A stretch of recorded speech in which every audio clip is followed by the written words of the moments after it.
Double Busters! I'm Akashi. Let me tell you about something that happened on my way home from work one night.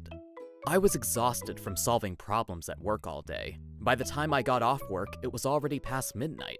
Luckily, my apartment is just barely within walking distance from my job, so I went home on foot. I took a shortcut by going through a nearby park. I saw a woman sitting on one of the park benches, and we made eye contact. Her clothes were ratty and her hair was a mess. She was sitting on cardboard on the bench with a dirty old blanket wrapped around her. If I didn't see her face, I would have had no idea that she was a woman. She's obviously a homeless woman. Wait, is she following me? Oh, that's so scary. A rough day. But she looks familiar. I can't remember, but I feel like I've seen her before. I was trying not to look back at her because I was scared, but I didn't want her following me all the way home. I made up my mind to confront the homeless woman.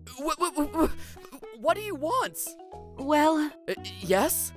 could you share some food with me? Sorry to bother you. Oh, right, food. I don't have any on me. Do you mind if I go to the convenience store for a sec? What? You don't have to do all that for me. But aren't you hungry? I can spot you a rice ball and a drink. That should be good, right? I went to the convenience store by the park and just bought the first rice ball and drink I saw. Back at the park, I gave the homeless woman the rice ball and drink. She sat down on the bench and started eating the rice ball in tiny little bites. She should be satisfied by now. I was about to leave while she was eating, but I caught a glimpse of her face and almost shouted out. I thought she looked familiar, but now that I take a closer look, she looks exactly like my little sister's best friend. There's no way it could be the same person, right? It might just be a coincidence that they look alike. Let me text my sister. I hid my phone from the homeless woman and texted my little sister, Midorico.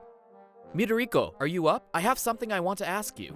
What is it? My show's about to come on. Well, remember your best friend, Hikari? What's she up to now? Hikari? She graduated from college and moved far away for work. After that, she got married and had kids over there. I'm pretty sure she's still living there. Oh, are you guys still close? After she got married, she stopped responding to my texts. No matter how many times I've tried to message her since then. I guess marriage really does change a person. I didn't think she was the type to just ghost me. So, you're saying there's no way she'd be in town right now? Well, yeah, I guess so. Why do you ask? A homeless woman was begging me for food just now, so I bought her some at a convenience store. But the thing is, she looks eerily similar to Hikari. What? But there's no way it's her, right? If she got married and had kids far away, there's no way she'd be wandering around here. I'm on my way over right now. What? I thought something was fishy. It's unlike Hikari to just ignore my messages. Last month, I sent Hikari a birthday present as a last-ditch effort to reconnect with her, but I didn't hear anything back. I know Hikari would definitely reach out to me or thank me, but she never did. I thought she changed, so I gave up on her. But the Hikari I know would never forget to thank me for sending her a present. You don't think that something horrible happened to her? I don't know, but I have to see for myself. Even if she is a stranger, you can't just leave the homeless woman all alone. My sister told me to wait there for her, but waiting outside in the middle of the night is scary. On the other hand, I don't know if it'd be okay if I brought the homeless woman back to my apartment to wait there. When I tried asking her, "Do you want to come over to my place?" she agreed without hesitation. A little later, Midorico got to my apartment and came barging in. Midorico, this woman is actually... Hikari, is it really you? I missed you. Hikari couldn't stop crying. Midorico couldn't stop herself from crying either at the sight of her best friend like that. She held Hikari as they cried together. I'm sorry I didn't realize you were in trouble sooner, even though I'm your best friend. Hikari, what happened? Hikari told us bits and pieces of her story in a small voice. Here's what happened. Hikari's husband was from a very conservative family. After she got married, her husband and in-laws changed. They made her unwillingly quit her job and take care of all of the chores and childcare at home. They treated her more like a maid than anything. Hikari wanted to get a divorce many times, but just couldn't leave her child. She put up with it for the sake of her child, but it soon took a toll on her mental and physical health. She couldn't get up out of bed anymore. Now that she couldn't do housework, she was kicked out of her house and separated from her baby. She was too embarrassed to move back in with her parents, so she'd given up. She'd been living on the streets, feeling hopeless. She was sitting on the bench, zoned out when she saw me. I guess she thought I looked familiar too, because she followed after me without even really realizing what she was doing. When I was still healthy, I was using a voice recorder and a diary to use when I get a divorce one day, but I left them at my in-laws' house. I want to go back and get them and be able to see my baby again, but when I think about going back there, I can't stop shaking. Akashi, what should we do? Okay, leave it to me. Hikari, just tell us where you hid your stuff. Midorico and I will take it from here. We can't forgive them! Trouble Buster! That night, the three of us slept in my living room. First thing in the morning, we took Hikari back to her parents' house. Midorico explained the situation to Hikari's parents. Hikari got evaluated by a psychiatrist and was immediately hospitalized. Midorico and I headed over to Hikari's in-laws' house. My guess is that Hikari's husband and her in-laws haven't told anyone that they kicked her out. Even Hikari's parents didn't know. I can use that to my advantage. When I rang the doorbell, a man walked out alone to greet me. Who are you? Oh, it's been a while. I haven't seen you since the wedding. I'm Midorico, Hikari's best friend. Oh, right. You're the one who was dancing during a performance at the wedding, right? Sorry. Unfortunately, Hikari's in bed right now. She's not feeling well. What? Is Hikari here? Yes. What about it? That's strange. Hikari was with us just recently. What? So weird, right? Hikari, are you really in there? Answer me! Please stop shouting! The neighbors will hear you! We have a good reputation in this neighborhood.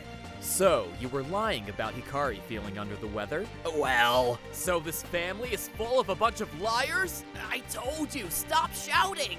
Hikari's clothes got dirty when she was out with us, so she asked us to get her a change of clothes. Can we go up to her room? That won't be necessary. What? Then what about Hikari? You want her to stay in dirty clothes forever? How could you say such a thing? Okay, fine. I'll show you to her room. Hikari's husband was more worried about protecting his family's image, so he quickly led us into her room. When we were shown to Hikari's room, it was mostly full of her husband's and child's things. Her things were in one small dresser. By the looks of her room, we could tell that they gave her no free time to herself. After we got the voice recorder and the pouch with her notebook in it, we got out of there as fast as we could. After we got home, we made sure to put her belongings in a safe place until her condition gets better. A few months later, Hikari was discharged from the hospital. She's not 100% better, but she's much healthier than she was before.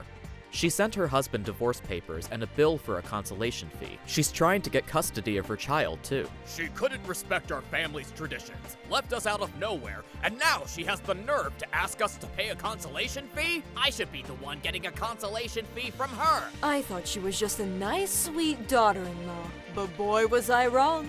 Hikari's husband and in-laws complained endlessly. Since Hikari took daily logs on her voice recorder and in her diary, she had proof that her husband and in-laws were treating her badly. She also had proof that her in-laws were keeping her baby as a hostage to stop her from trying to get a divorce. Hikari's lawyer was confident that they would win the case. Her husband and in-laws were strongly against it at first, but they ended up paying Hikari the consolation fee she asked for and gave her full custody of her child. They knew that if they tried to fight it in court, people might hear rumors about their trial and find out that they kicked Hikari out. They didn't know it at the time, but rumors about them were already spreading throughout their neighborhood. Their relationships with their neighbors became more and more strained, until it got to the point that none of their neighbors would ever give them the time of day. The rumors even spread to Hikari's husband's place of work. All of his co-workers started treating him coldly. He's always reminded of what he did, even at work. So he spends his days full of shame and regret. Hikari was able to be reunited with her daughter. After her doctor gave her the green light, she was able to go back to work. Now, she's working hard as a single mother, with the help and support of her parents. Midorico and I hang out with her from time to time, just like the old days. We've grown close to her daughter, too. The only thing different from the old days is that Hikari and I have grown a lot closer than we used to be. We've just started going out. Trouble Busters!